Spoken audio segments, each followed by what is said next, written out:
Hi friends, ಇವತ್ತು mutton dum biryani ಹೇಗೆ ಮಾಡೋದು ಅಂತ ನೋಡೋಣ. ಟೇಸ್ಟು ತುಂಬಾ ಚೆನ್ನಾಗಿರುತ್ತೆ, ತುಂಬ ಬೇಗನೂ ಮಾಡ್ಕೋಬೋದು, ತುಂಬ ಈಸಿನೂ ಇದೆ. ಇವಾಗ ನಾನು ತೋರಿಸೋ ರೀತಿ ಮಾಡ್ಕೊಂಡು ತಿಂದರೆ ನೀವು ಇನ್ನೊಮ್ಮೆ ಹೋಟೆಲ್ ಮತ್ತು ರೆಸ್ಟೋರೆಂಟ್ಗೆ ಹೋಗೋದೇ ಬಿಟ್ಬಿಡ್ತೀರ, ಅಷ್ಟು ಚೆನ್ನಾಗಿದೆ ಟೇಸ್ಟು. ಈ ಥರ ಒಂದು ಸಲ ಟ್ರೈ ಮಾಡಿ ನೋಡಿ. ಮಟನ್ ಕೂಡ ಸಾಫ್ಟಾಗಿರುತ್ತೆ, ರೈಸ್ ಕೂಡ ತುಂಬ ಚೆನ್ನಾಗಿ ಆಗುತ್ತೆ. ಇಲ್ಲಿ ನೋಡಿ, ಉದುರುದಾಗಿ ತುಂಬ ಚೆನ್ನಾಗಿ ಆಗಿದೆ. ಈಗ ಮಟನ್ ದಮ್ ಬಿರಿಯಾನಿ ಹೇಗೆ ಮಾಡೋದು ಅಂತ ನೋಡೋಣ. ಇಲ್ಲಿ ಮಟನ್ ದಮ್ ಬಿರಿಯಾನಿ ಮಾಡೋದಕ್ಕೆ ನಾನಿಲ್ಲಿ ಅರ್ಧ ಕೆಜಿ ಫ್ರೆಶ್ ಆಗಿ ತಂದಿರೋವಂಥ ಮಟನ್ ತೊಗೊಂಡು 2 ಸಲ ತೊಳ್ಕೊಂಡಿದ್ದೀನಿ. ಅದನ್ನ ಇವಾಗ ಮ್ಯಾರಿನೇಟ್ ಮಾಡಬೇಕು. ಮ್ಯಾರಿನೇಟ್ ಮಾಡೋದಕ್ಕೆ ನಾನಿಲ್ಲಿ 2 ಸ್ಪೂನ್ ಅಚ್ಚ ಪುಡಿ ಹಾಕಿದ್ದೀನಿ, ಹಾಗೆ 1 ಸ್ಪೂನ್ ಧನಿಯಾ ಪುಡಿ, 2 ಸ್ಪೂನ್ ಉಪ್ಪು ಹಾಕಿದ್ದೀನಿ. ಉಪ್ಪು ಬೇಕಾದರೆ ಮತ್ತೆ ಹಾಕ್ಕೋಬೋದು. ಅರ್ಧ ಸ್ಪೂನ್ ಕಾಳು ಮೆಣಸು ಪುಡಿ, 1/4 ಸ್ಪೂನ್ ಜೀರಿಗೆ ಪುಡಿ, 1/4 ಟೀ ಚಮಚ ಏಲಕ್ಕಿ ಪುಡಿ, ಹಾಗೆ 1/4 ಟೀ ಚಮಚ ಅರಿಶಿನ ಹಾಕ್ತಾಯಿದ್ದೀನಿ. ಹಾಗೆ ಒಂದು ಚಿಕ್ಕ ಬೌಲಲ್ಲಿ ಮೊಸರು ಹಾಕ್ತಾಯಿದ್ದೀನಿ. ತುಂಬ ಮೊಸರು ಏನು ಬೇಕಾಗಿಲ್ಲ, ಒಂದು ಸ್ವಲ್ಪ ಸಾಕಾಗುತ್ತೆ. ಹಾಗೆ 1 ಸ್ಪೂನ್ ಎಣ್ಣೆ ಹಾಕಿದ್ದೀನಿ. ಒಂದು ಅರ್ಧ ಹೋಳು ನಿಂಬೆಹಣ್ಣು ಕಟ್ ಮಾಡಿ ಹಾಕ್ತಾಯಿದ್ದೀನಿ. ಈಗ ಸ್ಕ್ವೀಸ್ ಮಾಡ್ತಾಯಿದ್ದೀನಿ, ಹಿಂಡ್ತಾ ಇದ್ದೀನಿ. ಇದಿಷ್ಟು ಮಾಡಾದಮೇಲೆ ಒಂದು ಸಲ ಚೆನ್ನಾಗಿ ಮಿಕ್ಸ್ ಮಾಡ್ಕೋಬೇಕು. ಮೊಸರು ಹಾಕೋದ್ರಿಂದ ಮಟನ್ ಎಲ್ಲ ಸಾಫ್ಟ್ ಆಗುತ್ತೆ ಅಂತ ಮೊಸರು ಹಾಕೋದು. ಅದ್ರ ಜೊತೆಗೆ ನಿಂಬೆಹಣ್ಣು ಕೂಡ ಹಾಕಿದ್ದೀವಿ, ಮಟನ್ ಎಲ್ಲ ಸಾಫ್ಟಾಗಿ ಚೆನ್ನಾಗಿ ಬೇಯುತ್ತೆ ಅಂತ. ಮಟನ್ ದಮ್ ಬಿರಿಯಾನಿ ಆಗಿರೋದ್ರಿಂದ ಈ ರೀತಿ ಮಾಡಿದ್ರೆ ಮಟನ್ ಬೇಗ ಬೆಂದು ಸಾಫ್ಟಾಗಿ ಚೆನ್ನಾಗಿ ಟೇಸ್ಟಾಗಿ ಚೆನ್ನಾಗಿ ಬರುತ್ತೆ ಅಂತ. ಈಗ ಚೆನ್ನಾಗಿ ಈ ರೀತಿ ಒಂದು ಸಲ ಮಿಕ್ಸ್ ಮಾಡಾದಮೇಲೆ ಈಗ ಹುರಿದಿರೋ ಅಂಥ ಈರುಳ್ಳಿ ಹಾಕ್ತಾಯಿದ್ದೀನಿ. ಹಾಗೆ ಸ್ವಲ್ಪ ಪುದೀನ ಕಟ್ ಮಾಡಿರೋ ಅಂಥದ್ದು, ಸ್ವಲ್ಪ ಕಟ್ ಮಾಡಿರೋ ಅಂಥ ಕೊತ್ತಂಬರಿ ಸೊಪ್ಪು ಹಾಕಿ ಮತ್ತೆ ಮಿಕ್ಸ್ ಮಾಡ್ತಾಯಿದ್ದೀನಿ. ಇದಿಷ್ಟು ಹಾಕಿ ಮಿಕ್ಸ್ ಮಾಡಾದಮೇಲೆ ಮತ್ತೆ ಇದಕ್ಕೆ ಬೇಕಾಗಿರೋ ಅಷ್ಟು ಶುಂಠಿ ಬೆಳ್ಳುಳ್ಳಿ ಪೇಸ್ಟು ರೆಡಿ ಮಾಡ್ಕೊಂಡಿದ್ದೀನಿ. ಈಗ ಅದನ್ನು ಹಾಕಿ 2 ಸ್ಪೂನಷ್ಟು ಶುಂಠಿ ಬೆಳ್ಳುಳ್ಳಿ ಪೇಸ್ಟ್ ಹಾಕ್ತಾಯಿದ್ದೀನಿ. ಇದಿಷ್ಟೇ ಶುಂಠಿ ಬೆಳ್ಳುಳ್ಳಿ ಪೇಸ್ಟು ಎಲ್ಲದಕ್ಕೂ ಆಗುತ್ತೆ. 2 ಟೇಬಲ್ ಸ್ಪೂನ್ ಶುಂಠಿ ಬೆಳ್ಳುಳ್ಳಿ ಪೇಸ್ಟ್ ಹಾಕಿ ಮಿಕ್ಸ್ ಮಾಡಿ ಮ್ಯಾರಿನೇಟ್ ಮಾಡಾದಮೇಲೆ ಒಂದು 10 ನಿಮಿಷ ಮುಚ್ಚಿ ಇಡಬೇಕು. ಈಗ ಶುಂಠಿ ಬೆಳ್ಳುಳ್ಳಿ ಪೇಸ್ಟ್ ಹಾಕ್ತಾಯಿದ್ದೀನಿ. ಶುಂಠಿ ಬೆಳ್ಳುಳ್ಳಿ ಪೇಸ್ಟ್ ಹಾಕಿದ್ಮೇಲೆ ಮತ್ತೆ ಒಂದು ಸಲ ಚೆನ್ನಾಗಿ ಮಿಕ್ಸ್ ಮಾಡ್ಕೊಳ್ಳಿ. ಮಟನ್ ಆಗಲಿ ಚಿಕನ್ ಆಗಲಿ ಮ್ಯಾರಿನೇಟ್ ಮಾಡಾದಮೇಲೆ ಮಿನಿಮಮ್ ಒಂದು ಅರ್ಧ ಗಂಟೆನಾದರೂ ಬಿಡಬೇಕು. ಅದಕ್ಕೆ ಉಪ್ಪು ಖಾರ ಎಲ್ಲ ಇಳ್ಕೋಬೇಕು ಅಂದರೆ ಒಂದು ಅರ್ಧ ಗಂಟೆನಾದರೂ ಬಿಡಬೇಕು.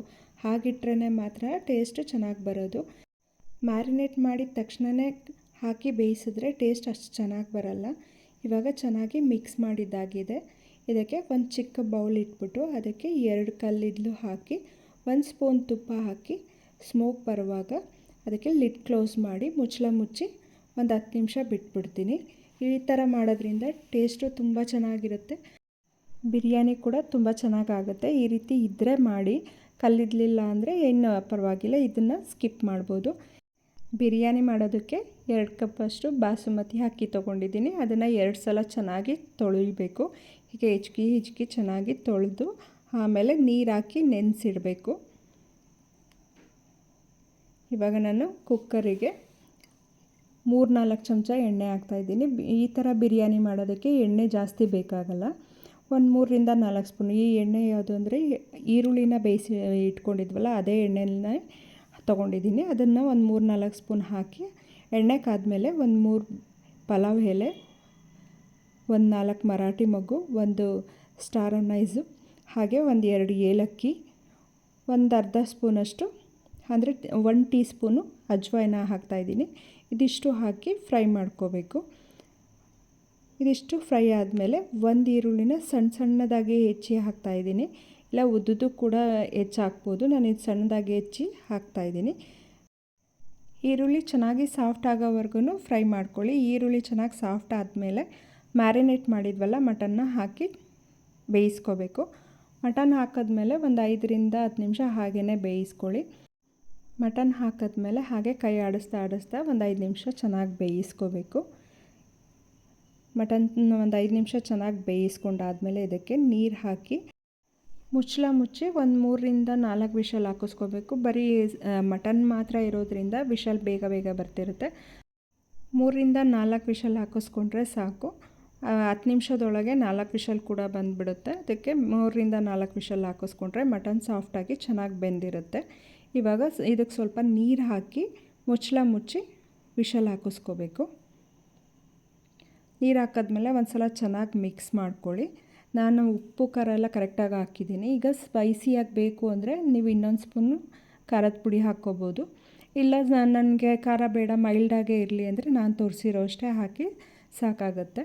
ಇವಾಗ ಮುಚ್ಚಿ ವಿಷಲ್ ಹಾಕಿ ಬಿಡ್ತಾಯಿದ್ದೀನಿ. ಇದೇ 3ರಿಂದ 4 ವಿಷಲ್ ಹಾಕಿಸ್ಕೊಳ್ಳಿ. ಇವಾಗ ಮಟನ್ 3 ವಿಷಲ್ ಬರೋದ್ರೊಳಗೆ ನಾವು ಅನ್ನ ರೆಡಿ ಮಾಡ್ಕೋಬೇಕು.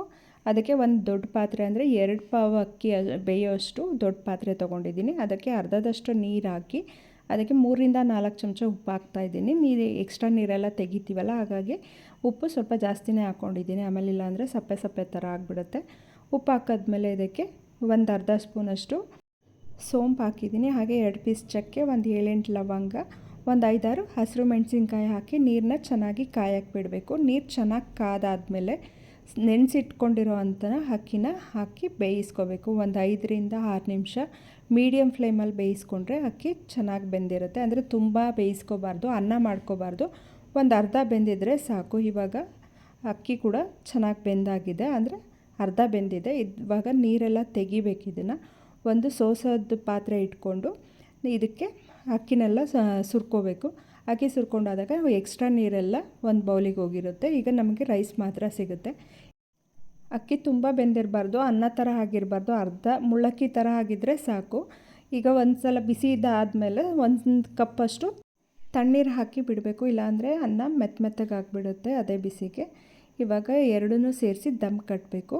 ವಿಷಲ್ ಬಂದಾದಮೇಲೆ ಕುಕ್ಕರ್ನ ಮತ್ತೆ ಸ್ಟವ್ ಆನ್ ಮಾಡಿ ಇಟ್ಟಿದ್ದೀನಿ. ಇವಾಗ 1 ಲೇಯರಷ್ಟು ಅಕ್ಕಿ ಹಾಕ್ತಾಯಿದ್ದೀನಿ. ಈಗ ಮುಳ್ಳಕ್ಕಿ ಥರ ಆಗಿತ್ತಲ್ಲ, ಅದನ್ನು ಮಟನ್ದಿದ ಪಾತ್ರೆಗೇ ಹಾಕ್ತಾಯಿದ್ದೀನಿ. 1 ಲೇಯರ್ ಅಕ್ಕಿ ಹಾಕಿದ್ಮೇಲೆ ಅದಕ್ಕೆ ಹೆಚ್ಚಿರೋ ಅಂಥ ಕೊತ್ತಂಬರಿ ಸೊಪ್ಪು ಹಾಗೆ ಪುದೀನ ಸೊಪ್ಪು ಹಾಕ್ತಾಯಿದ್ದೀನಿ. ಹಾಗೆ ಬೇಯಿಸಿಟ್ಕೊಂಡಿರೋ ಅಂಥ ಈರುಳ್ಳಿ ಹಾಕ್ತಾಯಿದ್ದೀನಿ. ಇವಾಗ ನಾನು ಮೊದಲೇ ಹಾಲಿಗೆ ಕೇಸರಿ ಹಾಕಿ ನೆನೆಸಿಟ್ಟಿದ್ದೆ, ಆ ಹಾಲನ್ನ ಹಾಕ್ತಾಯಿದ್ದೀನಿ. ಕೇಸರಿ ಹಾಲು ಹಾಕೋದ್ರಿಂದ ಈ ಥರ ಬಿರಿಯಾನಿಗೆ ತುಂಬ ಒಳ್ಳೆ ಟೇಸ್ಟ್ ಕೊಡುತ್ತೆ. ಹಾಲು ಹಾಕಿದ್ಮೇಲೆ ಮತ್ತೆ 1 ಲೇಯರು ರೈಸ್ ಹಾಕ್ತಾಯಿದ್ದೀನಿ. ರೈಸ್ ಹಾಕಿ ಮತ್ತೆ ಕಟ್ ಮಾಡಿರೋ ಅಂಥ ಕೊತ್ತಂಬರಿ ಸೊಪ್ಪು ಹಾಗೆ ಪುದೀನ, ಕರೆದಿಟ್ಕೊಂಡಿರೋ ಅಂಥ ಈರುಳ್ಳಿ ಹಾಕಿ ಮತ್ತೆ ಸ್ವಲ್ಪ ಕೇಸರಿ ಹಾಲು ಹಾಕಿ ಇದಿಷ್ಟು ಹಾಕಿದ್ಮೇಲೆ ಮುಚ್ಚಿ ದಮ್ ಕಟ್ಟಬೇಕು. ಬೇರೆ ಪಾತ್ರೆ ಆದರೆ ಒಂದು ಪ್ಲೇಟ್ ಮುಚ್ಚಿ ಅದ್ರ ಮೇಲೆ ಟೈಟಾಗಿ ಒಂದು ಪಾತ್ರೆ ಆ ಥರ ಏನಾದರೂ ಇಡಬೇಕು. ನಾನು ಅದಕ್ಕೇ ಕುಕ್ಕರ್ ತೊಗೊಂಡಿದ್ದೀನಿ. ನಾವು ಸ್ವಲ್ಪ ಮಾಡುವಾಗ ಕುಕ್ಕರಲ್ಲೇ ಮಾಡಿಕೊಂಡ್ರೆ ಚೆನ್ನಾಗಿರುತ್ತೆ. ಇಷ್ಟು ಹಾಕಿದ್ಮೇಲೆ ಮುಚ್ಚಿ 5ರಿಂದ 10 ನಿಮಿಷ ಲೋ ಫ್ಲೇಮಲ್ಲಿಟ್ಟು ಬೇಯಿಸ್ಕೋಬೇಕು. ಮೀಡಿಯಮ್ ಫ್ಲೇಮ್ ಆದರೆ ತಳ ಹಿಡಿದ್ಬಿಡುತ್ತೆ, ಜಾಸ್ತಿ ತಳ ಹಿಡಿಯುತ್ತೆ. ಈಗ ವಿಷಲ್ ಕೂಡ ಆಗ್ತಾಯಿಲ್ಲ. 1 ಕಪ್ನ ಮೇಲಿಟ್ಟು ಒಂದು 10 ನಿಮಿಷ ಲೋ ಫ್ಲೇಮಲ್ಲಿ ಬೇಯಿಸ್ಕೊಂಡ್ರೆ ಸೂಪರಾಗಿರೋ ಮಟನ್ ದಮ್ ಬಿರಿಯಾನಿ ರೆಡಿಯಾಗಿದೆ. ನೋಡಿ ಎಷ್ಟು ಚೆನ್ನಾಗಿದೆ. ಅನ್ನ ಕೂಡ ಉದುರುದ್ರವಾಗಿ ಬಂದಿದೆ, ಎಲ್ಲೂ ಮೆತ್ತಗೆ ಥರ ಆಗಿಲ್ಲ. ತುಂಬ ಹೊತ್ತು ಬೇಯಿಸ್ಕೊಳಕ್ಕೆ ಹೋಗಬಾರ್ದು. ತುಂಬ ಹೊತ್ತು ಬೇಯಿಸೋಕೆ ಹೋದರೆ ಮಟನೆಲ್ಲ ತಳ ಹಿಡ್ದಂಗೆ ಆಗಿಬಿಡುತ್ತೆ. ಒಂದು 10 ನಿಮಿಷ ಲೋ ಫ್ಲೇಮಲ್ಲಿ ಇಟ್ಕೊಂಡು ದಮ್ ಕಟ್ಟಿದ್ರೆ ಸಾಕು. ಆಗ ಆ ದಮ್ ಇದಕ್ಕೇ ಅನ್ನ ಎಲ್ಲ ಬೆಂದೋಗಿರುತ್ತೆ. ಮಟನ್ ಕೂಡ ಮೊದಲೇ ಸಾಫ್ಟಾಗಿ ಬೆಂದಿರೋದ್ರಿಂದ ಜಾಸ್ತಿ ಹೊತ್ತು ಬೇಕಾಗಲ್ಲ. ಅರ್ಧ ಬೆಂದಿರೋ ಅಕ್ಕಿ ಸಾಫ್ಟಾಗಿ ಚೆನ್ನಾಗಾಗೋವರೆಗೂ ಮಾತ್ರ ಬೇಕಾಗಿರೋದ್ರಿಂದ ಒಂದು 10 ನಿಮಿಷ ಇಟ್ಟರೆ ಸಾಕಾಗುತ್ತೆ. ಇವಾಗ ಮಟನ್ ದಮ್ ಬಿರಿಯಾನಿ ರೆಡಿಯಾಗಿದೆ. ಸರ್ವ್ ಮಾಡೋಣ ಬಿಸಿ ಇರುವಾಗಲೇ. ತುಂಬಾ ಚೆನ್ನಾಗಿರುತ್ತೆ ಟೇಸ್ಟು. ಮಟನ್ ಕೂಡ ಸಾಫ್ಟಾಗಿ ಚೆನ್ನಾಗಿ ಬೆಂದಿದೆ. ಉಪ್ಪು ಖಾರ ಎಲ್ಲ ಚೆನ್ನಾಗಿ ಹಿಡ್ದಿದೆ. ಮತ್ತು ರೈಸ್ ಕೂಡ ಚೆನ್ನಾಗಾಗಿದೆ, ಉದುರಾಗಿದೆ, ಎಲ್ಲೂ ಮೆತ್ತಗಾಗಿಲ್ಲ. ಅನ್ನ ಮೆತ್ತಗಾದರೆ ಟೇಸ್ಟು ಅಷ್ಟು ಚೆನ್ನಾಗಿ ಆಗಿರಲ್ಲ. ಈಗ ಈ ಥರ ಉದುರಾಗಿದ್ದರೆ ಟೇಸ್ಟು ತುಂಬ ಚೆನ್ನಾಗಿ ಬರುತ್ತೆ. ಈ ಥರ ಒಂದು ಸಲ ಟ್ರೈ ಮಾಡಿ ನೋಡಿ. ಹಾಗೆ ಯಾರೆಲ್ಲ ಸಬ್ಸ್ಕ್ರೈಬ್ ಆಗದೆ ವೀಡಿಯೋಸ್ ನೋಡ್ತೀರಾ, ಪ್ಲೀಸ್ ಸಬ್ಸ್ಕ್ರೈಬ್ ಆಗಿ, ಲೈಕ್ ಮಾಡಿ, ಶೇರ್ ಮಾಡಿ. Thank you.